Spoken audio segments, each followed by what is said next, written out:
وہاب ریاض نے بابر اور رضوان کی ٹی20 اوپننگ جوڑے میں تبدیلی کا اشارہ دے دیا۔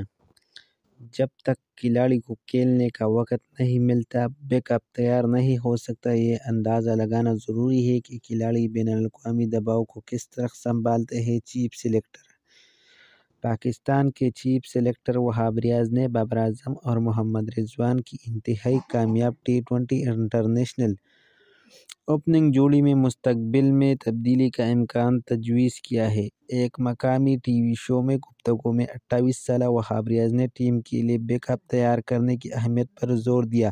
وہاب ریاض نے کہا کہ جب تک کھلاڑی کو کھیلنے کا وقت نہیں ملتا، بیک اپ تیار نہیں ہو سکتا۔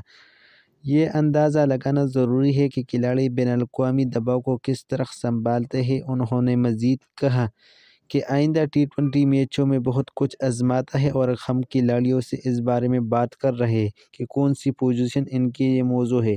انہوں نے یہ بتایا کہ دورے کے دوران ٹیم کے انتخاب کی ذمہ داری بنیادی طور پر ٹیم مینجمنٹ اور کپتان پر آتی ہے۔ وہاب ریاض نے یہ کہتے ہوئے نتیجہ اخذ کیا کہ رضوان اور بابر کو ٹیم سے ڈراپ کرنے کا کوئی فوری منصوبہ نہیں ہے۔ واضح رہے کہ پاکستان ٹیم اس وقت ورلڈ ٹیسٹ چیمپئن شپ 2023-25 کے حصے کے طور پر 3 میچوں کی ٹیسٹ سیریز کے لیے آسٹریلیا میں موجود ہے اور سیریز کا آخری ٹیسٹ آج سے سنڈے میں شروع ہوا۔ ٹیسٹ سیریز کے بعد پاکستان اپنا پہلا ٹی20 میچ 12 جنوری کو نیوزی لینڈ کے خلاف کھیلے گا۔